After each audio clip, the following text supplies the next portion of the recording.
चलिए आइए शुरुआत करते हैं हमारे नए चैप्टर की। चैप्टर का नाम है income from house property. Please बातें बंद करो बेटा, प्लीज बातें बंद करो। आगे बैठ के तो कम से कम बात मत करो यार। देखिए सबसे मोस्ट इजीएस्ट चैप्टर जो है पूरा का पूरा इनकम टैक्स के अंदर, उस चैप्टर का नाम है इनकम फ्रॉम हाउस प्रॉपर्टी। चाहे कितना भी नालायक स्टूडेंट क्यों ना हो, उसको ये चैप्टर तो जरूर आएगा बेटा। चैप्टर है ही इतना आसान, बहुत ही सिंपल और सीधा सा चैप्टर है बच्चों कि हाउस प्रॉपर्टी की इनकम कैसे निकालें। आप देखेंगे ज्यादातर जो टीचर्स होते हैं वो इसी चैप्टर से शुरुआत करते हैं। क्यों करते हैं? क्योंकि स्टूडेंट इस चैप्टर को देख के फंस जाता है कि अच्छा आसान सा इनकम टैक्स, तो समझ रहे हो मेरी बात क्या है? इतना इजी है बच्चों। इसका जो वेटेज है वो कितना है? 4 to 5 मार्क्स। एग्जाम के अंदर 4 to 5 मार्क्स का वेटेज है इसका, और हर बार आता है इतना। बट सबसे इजीएस्ट चैप्टर है ये, इनकम फ्रॉम हाउस प्रॉपर्टी। आइए थोड़ा सा इसके बारे में सोचते हैं, ये चैप्टर है क्या। प्लीज सब सामने देखेंगे, मैं इसके नोट्स आपको दे दूंगा बेटा, हैं देख लेना आप। सबसे पहली बात, नाम से पता चल रहा है कि house property, income from house property, कि एक पर्सन है जिसके पास क्या होगा, एक मकान होगा, एक हाउस प्रॉपर्टी होगी। इस हाउस प्रॉपर्टी को वो क्या देगा? टेनेंट को रेंट पर देगा। और जो टेनेंट होगा वो क्या करेगा बच्चों? रेंट पे करेगा। रेंट किसको पे करेगा? इस हाउस प्रॉपर्टी के ओनर को पे करेगा। तो ओनर के हाथ में क्या बन गई? ये इनकम बन गई। तो इसका मतलब ये जो चैप्टर हम पढ़ने जा रहे हैं किसके पॉइंट ऑफ व्यू से पढ़ेंगे हम? ओनर के पॉइंट ऑफ व्यू से। टेनेंट के लिए तो एक्सपेंडिचर है बच्चों, ये इनकम किसकी है? ओनर की। तो ये जो अमाउंट इसको मिल रहा है वो क्या होगा? इसके हाथ में टैक्सेबल हो जाएगा। आगे बढ़ते हैं। इस चैप्टर के अंदर टोटल सेक्शन 22 से शुरुआत करेंगे हम।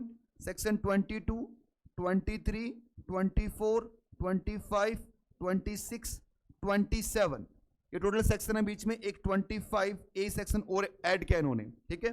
तो टोटल इतने सेक्शन हमें पढ़ने इस चैप्टर के अंदर। सर सैलरी में तो 3 ही सेक्शन थे, उतना बड़ा चला था, इसमें तो 6 हो गए हैं, तो क्या इसमें डबल? नहीं बेटा, मैक्सिमम टू मैक्सिमम 3 से 4 दिन की क्लास है, 3 दिन मैक्सिमम लगेगा। फिर भी अगर आप कहोगे कुछ क्वेश्चन और करवा दो तो वो उसमें भी आ जाएंगे। इतना ही आसान चैप्टर है बेटा, बहुत सीधा चैप्टर है, इनकम फ्रॉम हाउस प्रॉपर्टी। आइए शुरुआत करते हैं सबसे पहले चार्जिंग सेक्शन, सेक्शन 22 से। कुछ नहीं लिखना बेटा, सब नोट्स दे दो रहा हूं यार। हम मॉड्यूल की लाइन टू लाइन पढ़ेंगे, नोट्स के साथ साथ कल आपके पास नोट्स आ जाएंगे बच्चों, तो नोट्स में यहां पर मैं आपको शो करवा दूंगा, तो नोट्स भी आप साथ साथ देखते रहना। दोनों चीज एक साथ पढ़ेंगे। अल्टीमेटली पढ़ना तो आपको नोट्स से ही है। मॉड्यूल के अंदर देखो नोट्स पहले मैं क्यों दे रहा हूं आपको, हो सकता है कोई ऐसी लाइन जो आपको और लिखनी हो उसके अंदर, आपको लगता है कि यार इंपॉर्टेंट है ये, वैसे मैंने अपनी समझ से सब कुछ लिखा है जो जरूरी है, फिर भी लगता है कि नहीं सर ये चीज और लिखूंगा मैं, हो सकता है एग्जाम में आ जाए, तो आप लिख सकते हो बेटा। उसके लिए बिल्कुल फ्री हैंड है आपके, जो आपको अच्छा लगे उस नोट्स पे लिखिए। मैंने अपनी समझ से उतने लिखे हैं और मोर देन सफिशिएंट है जो मैंने लिखा है, उससे बाहर कुछ नहीं जाने वाला, ठीक है। इधर देखो, अब सबसे पहले किसी शुरुआत कर रहे हैं हम? सेक्शन 22 की। क्या है सेक्शन का नाम? Charging section. आइए पढ़ते हैं।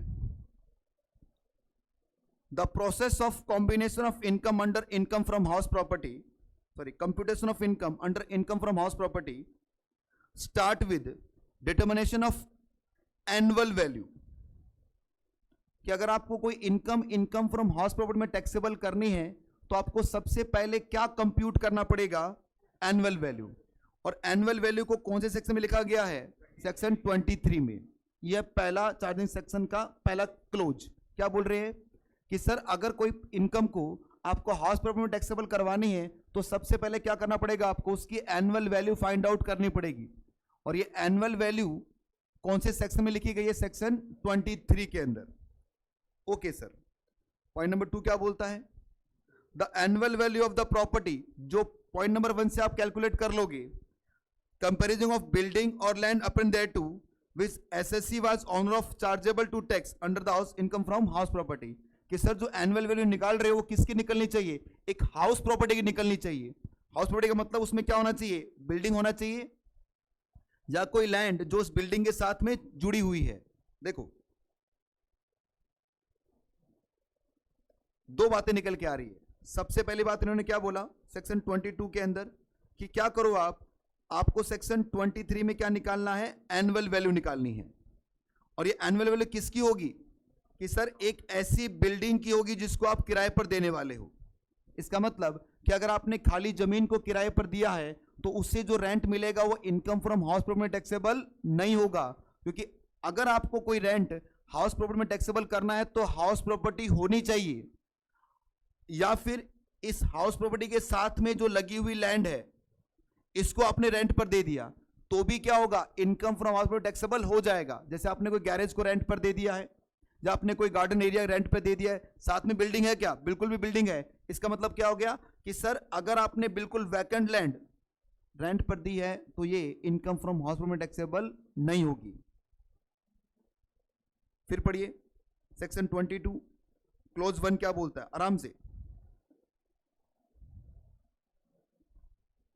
The process of computation of income under the income from house property start with determination of annual value of the property. The concept of annual value of the method of determination of let down in the section 23. तो क्या बोलना चाहे बेटा कि sir ये section 23 में सबसे पहले क्या करना पड़ेगा, आपको एनुअल वैल्यू कैलकुलेट करनी पड़ेगी। और जो एनुअल वैल्यू कैलकुलेट करोगे सेक्शन 23 में, उसमें क्या होना चाहिए, any property comparison of building और लैंड अपन देयर टू, मतलब लैंड साथ में जुड़ी हुई लैंड है आपकी, which assessee owner of chargeable to under the income from house property. और उस लैंड का या सॉरी हाउस प्रॉपर्टी का एसएससी क्या होना चाहिए, ऑनर होना चाहिए, तभी क्या लगेगा उस पर, income from house property taxable हो जाएगा। फॉर एग्जांपल इस डेफिनेशन से हमारे सामने 3 चीजें निकल के आ रही है। सबसे पहली चीज क्या है बेटा, अंडर सेक्शन 23 में क्या निकालना आपको, एनुअल वैल्यू। दूसरी चीज क्या होनी चाहिए, वो बिल्डिंग होनी चाहिए बच्चों। और तीसरी चीज आप क्या होंगे, उसके ओनर होंगे। अगर ये तीनों चीज एक साथ मिल गई है तो ये जो इनकम होगी कहां टैक्सेबल होगी, हाउस प्रॉपर्टी में। ठीक है बच्चों, जैसे फॉर एग्जांपल ये जो बिल्डिंग जिसमें आप अभी बैठे हैं, ये बिल्डिंग रेंटेड बिल्डिंग है बच्चों। इस बिल्डिंग का जो रेंट हम पे करते हैं, एमसीसी इस बिल्डिंग का जो रेंट पे करेंगे, किसको पे करेंगे हम, इस बिल्डिंग के मालिक को। मान लो मिस्टर बिल्डिंग का मिस्टर मालिक है मिस्टर एक्स, ये एक्स है बेटा, ये इस बिल्डिंग का मालिक है। ठीक है, अब इसको जो भी रेंट हम दे रहे हैं, 1 लाख रुपए हम इसको रेंट दे रहे हैं, तो ये 1 लाख मल्टीप्लाई 12, तो ये 12 लाख क्या बन गया, इसका एनुअल वैल्यू बन गया। हमें बिल्डिंग मिल गई है। अब क्योंकि कोविड चल रहा था, इस बिल्डिंग के 4 फ्लोर थे, हमें सिर्फ 2 फ्लोर में हमारा काम चल रहा है, तो 2 फ्लोर खाली पड़े थे। तो सर ने क्या किया, इन 2 फ्लोर को सबलेट कर दिया। अब बताओ मेरे प्यारे बच्चों, ये जो सबलेटिंग से जो इनकम आएगी, क्या ये income from house property taxable होगी क्या, नहीं, क्योंकि हम क्या नहीं है, ओनर नहीं है। 3 चीजें चाहिए बच्चों। पहली चीज क्या, सेक्शन 23 के अंदर एनुअल वैल्यू। दूसरी चीज क्या, बिल्डिंग होनी चाहिए, खाली जमीन नहीं होनी चाहिए। और तीसरी चीज क्या, ओनर होना चाहिए। अगर मान लीजिए खाली जमीन है, आप खाली जमीन को रेंट पे दोगे तो ये income from house property taxable नहीं होने वाला। पर यदि किसी बिल्डिंग के साथ में लगी हुई लैंड को रेंट पे दोगे तो टैक्सेबल हो जाएगा। बोलिए बच्चों।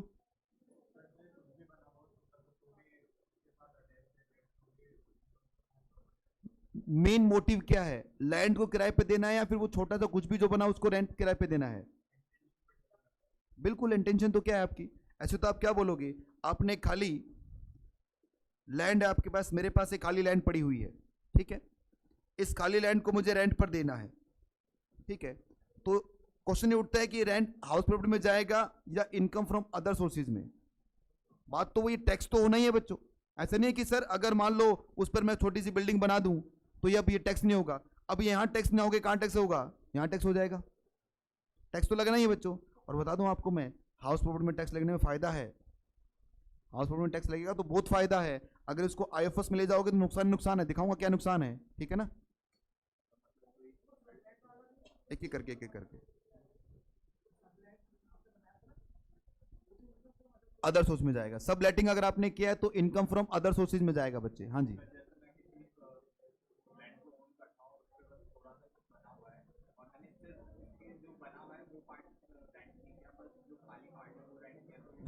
आईएफएस में जाएगा।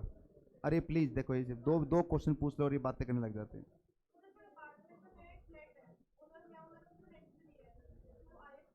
नहीं नहीं नहीं नहीं, आप अपार्टमेंट में आपके पास फ्लैट है, उसको आपने रेंट पे दिया है तो बिल्कुल हाउस प्रॉपर्टी रेंट है बेटा, हाउस प्रॉपर्टी तो है वो। बड़े आगे आओ बच्चों। अब इसके एक्सेप्शन है कुछ, मतलब सर, मतलब ये जो दो प्रॉपर्टी है, इन दो प्रॉपर्टी का अगर कुछ रेंट आता भी है तो पीजीवीपी में टैक्सेबल होगा, ना कि हाउस प्रॉपर्टी में टैक्सेबल होगा। पीजीवीपी मतलब बिजनेस एंड प्रोफेशन में टैक्सेबल होगा। The annual value of the following property chargeable under the head profit and gain of business and profession. पहली प्रॉपर्टी कौन सी है बच्चों? Portion of property occupied by the assessee of the purpose of any business and profession carried out by him. अगर मान लीजिए एक building है, उस बिल्डिंग में मैं खुद ही क्या करता हूं, बिजनेस करता हूं, और उसका नॉशनल रेंट मैं लेता हूं अपने आप से।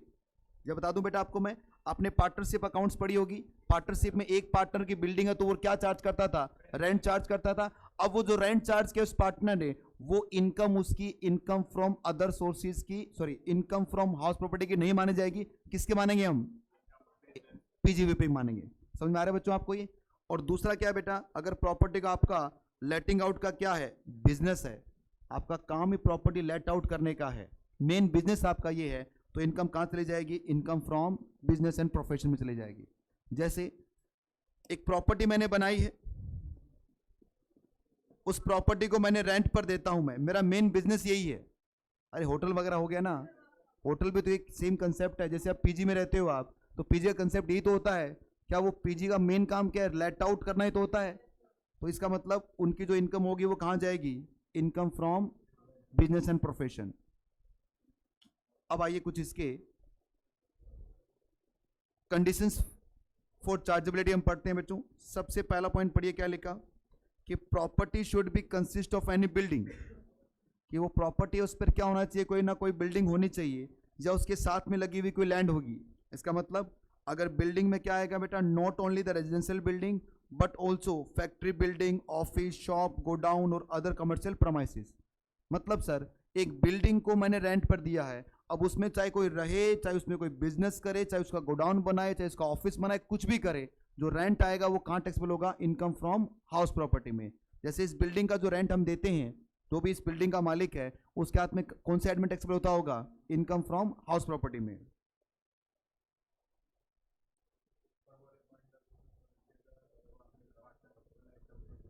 अभी रुको मिनट सर, अगर किसी के पास में प्लॉट है जिस पे बिल्डिंग पर नहीं हुई है, उसको रेंट पर है, तो वो इनकम फ्रॉम हाउस प्रॉपर्टी में आएगी? नहीं आएगी बेटा, आईएफएस में जाएगी बेटा, आयुष आयुष में जाएगी। हाँ जी बेटा, आपका डाउट था।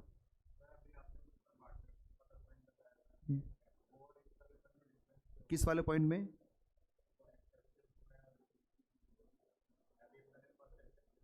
हाँ बिल्कुल पढ़ी थी। उसका मतलब हो गया कि मान लीजिए आप एक पार्टनरशिप फर्म में पार्टनर हैं, और वो पार्टनरशिप फर्म जो रन हो रही है वो इस बिल्डिंग में रन हो रही है, वो बिल्डिंग आपकी है, तो फर्म आपको क्या पे कर रही है? इसका रेंट पे कर रही है। तो ये रेंट इस पार्टनर के हाथ में इनकम फ्रॉम हाउस प्रॉपर्टी में टैक्सेबल न होकर पीजीवीपी में टैक्सेबल हो जाएगा। आप खुद की बिल्डिंग में कैसे रेंट ले सकते हो यार? आप कैसे ले सकते हो? आप नहीं ले सकते ना, इसलिए उसको क्या मानेंगे? प्रॉफिट का प्रोपोर्शन मान रहे हो आप, कि रेंट नहीं दे रहे आप, प्रॉफिट में से पैसा निकाल के दे रहे हो उसको। ठीक है, सब में। ठीक है, पॉइंट नंबर 1 में क्या बताया मैंने आपको कि अगर कोई बिल्डिंग है, नॉट ओनली रेजिडेंशियल बिल्डिंग, इसमें क्या क्या आएगा बेटा? फैक्ट्री बिल्डिंग भी आ सकती है, ऑफिस आ सकते हैं, शॉप, गोडाउन और अदर कमर्शियल प्रीमाइसेस सब इसमें आ जाएंगे। B point, land appurtenant thereto means the connected with the building like garden, garage वगैरह, इसको भी आपने साथ में रेंट पे दिया है, तो ये भी क्या होगा? इनकम फ्रॉम हाउस प्रॉपर्टी में टैक्सेबल होगा। इस नोट को पढ़ो।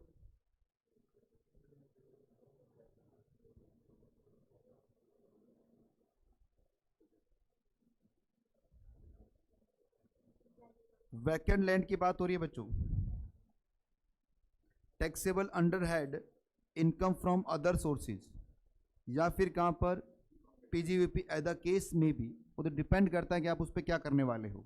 ठीक है, बट कहने के बाद क्या हो गई कि अगर वैकेंट लैंड को आपने रेंट पर दिया है तो वो कहाँ टैक्सेबल नहीं होगी?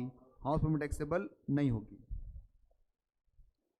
अब आगे हमने क्या बात की कि आप बिल्डिंग के क्या होने चाहिए, ऑनर होने चाहिए। Owner is the person who is entitled to receive the income from the property is on right. Owner किसे कहते हैं बेटा, जो रेंट लेने का अधिकार रखता होता है उसे हम बोलते हैं ऑनर। मतलब जरूरी नहीं आप रजिस्टर्ड ऑनर है। एक प्रॉपर्टी जो मेरी वाइफ के नाम से रजिस्टर्ड है, क्या मैं उसका ऑनर नहीं हूं क्या? बिल्कुल मैं ऑनर हूं। अगर मैं रेंट कौन रिसीव कर रहा है, मैं रिसीव कर रहा हूं। पॉइंट नंबर 2 में क्या लिखा, requirement of registration is sale deed is not warrant. आपके नाम से सेल डीड बनी है, उससे कोई जरूरत नहीं है बच्चों। अगर आप प्रॉपर्टी का रेंट रिसीव्ड करने का राइट रखते हैं तो हम क्या बन जाएंगे, आप ऑनर बन जाएंगे। पॉइंट नंबर सी देखिए, ownership include both free hold and lease hold. Free hold क्या होता है, आपके नाम से प्रॉपर्टी है। लीज होल्ड का मतलब आपके पास लीज पर प्रॉपर्टी है।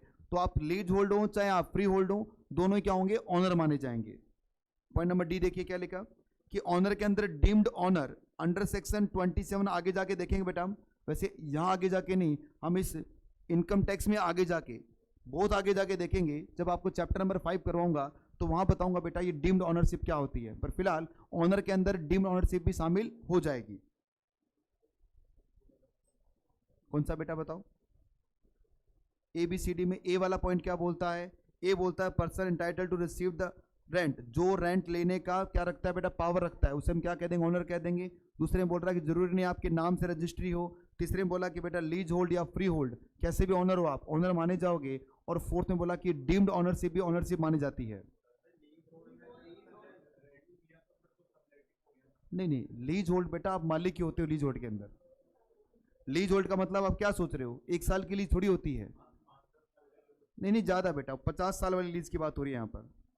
99 ईयर की लीज होती है ना, जो उनके बात चल रही है। जो फ्लैट जितने भी बनते हैं, जो लोग फ्लैट्स में रहते हैं उनको पता होगा, उनका जो प्रॉपर्टी वो 99 ईयर की लीज पर है। तो क्या ऑनर नहीं है उस प्रॉपर्टी के, वो वही प्रॉपर्टी ओनर है। हाँ जी,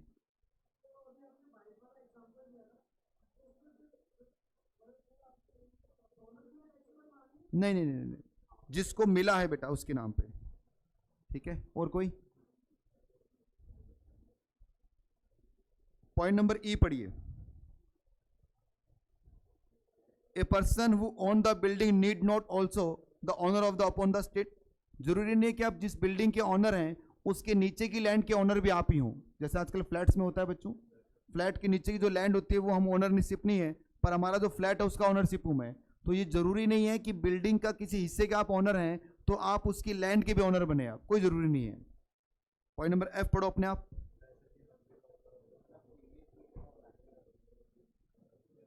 जिस साल इनकम को कमाया जा रहा है उस साल ऑनरशिप देखनी है।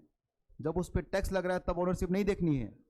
मतलब अगर मान लो 31 मार्च 2022 को अपनी मैं प्रॉपर्टी बेच देता हूं, तो आप ये नहीं कह सकते अब तो प्रॉपर्टी मेरे पास है नहीं तो टैक्स नहीं दूंगा। तो गवर्नमेंट ने कहा इस प्रॉपर्टी को जब आपके पास थी, मतलब प्रीवियस ईयर 21-22 में, तो आप ऑनर थे क्या? बिल्कुल ऑनर था मैं। बाद में चाहे ऑनर हो या नहीं उससे फर्क नहीं पड़ेगा। पॉइंट नंबर जी, पॉइंट नंबर जी का मतलब बताता हूं बेटा, जहां पर ऑनरशिप डिस्प्यूट होती है। जैसे मान लो एक रामलाल जी थे, उनके 2 बेटे थे। ये रामलाल जी है बच्चों, इनके 2 बेटे हैं छोटे छोटे। रामलाल जी के पास 2 प्रॉपर्टी थी बेटा जो रेंट पर चलती थी। और रामलाल जी के ये जो पहली प्रॉपर्टी है उसका 2 लाख रुपए का रेंट आता था, और जो सेकंड प्रॉपर्टी है उसका 50,000 का रेंट आता था। ठीक है, और रामलाल जी अचानक एक दिन भगवान को प्यारे हो गए। अब मुझे बताओ बच्चों, अब ये प्रॉपर्टी किसकी मानी जाएगी? इनके बच्चों की। अब रामलाल जी जाने से पहले ये नहीं बता के गए कि कौन सी प्रॉपर्टी किसकी है। तो बड़ा बेटा बोलता है कि मैं बड़ा हूं इसलिए ये वाली प्रॉपर्टी मेरी है।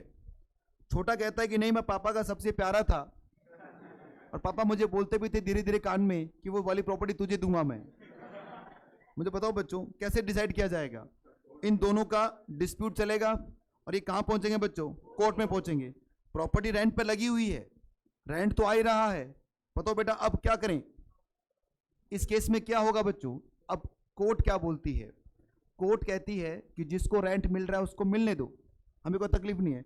या तो बड़ा भाई ले रहा होगा रेंट या छोटा भाई ले रहा होगा रेंट, उससे कोई तकलीफ नहीं है, उसके बाद में टैक्स लग जाएगा। और जब ये डिसाइड कर दिया जाएगा कि ये प्रॉपर्टी बड़े भाई की है छोटे भाई की है, तब उसी से हम क्या चार्ज कर लेंगे? टैक्स चार्ज कर लेंगे। इसका मतलब सर इतने दिन टैक्स नहीं पे करना, टैक्स पे करना है, पर टैक्स किसके नाम से पे करना है उसकी जरूरत नहीं है, क्योंकि अब यहाँ पे जो प्रॉपर्टी में जो भी पर्सन बैठा है रेंट पर, उसी को क्या कर देंगे, डायरेक्ट कर दिया जाएगा कि भाई एक काम करना, इस प्रॉपर्टी का एक टैक्स का हिस्सा किसको दे देना, कोर्ट को दे देना, बाकी किसको दे देना, इन मालिकों को दे देना। जब ये डिसाइड हो जाएगा कि प्रॉपर्टी किसकी है, उसी के नाम से वो टैक्स जमा कर लिया जाएगा। बात समझ में आ रही है? कि बेटा कोर्ट के केस तो कोई एक दिन में सॉल्व होते नहीं, सालों लग जाते हैं, पता चले इनके बच्चे आ जाए तब तक प्रॉपर्टी केस चल रहा है, वो होता है बेटा, होता है, 20-20 साल लग जाते हैं बच्चों। सर हमारे देश में ऐसे ही जो अपने ये जो जुडिशरी सिस्टम है, इतना डिले क्यों चलता है, इतना डिले क्यों चलता है? बेटा देखिए, कोर्ट का ये मानना है कि सर चाहे 100 बेगुनाह निकल जाएं, पर जो सही है वो फैसला आना चाहिए। ठीक है, उल्टा बोल देंगे, सॉरी उल्टा बोल दिया मैंने। पॉइंट नंबर जी पढ़ो, पॉइंट नंबर जी पढ़े जल्दी से।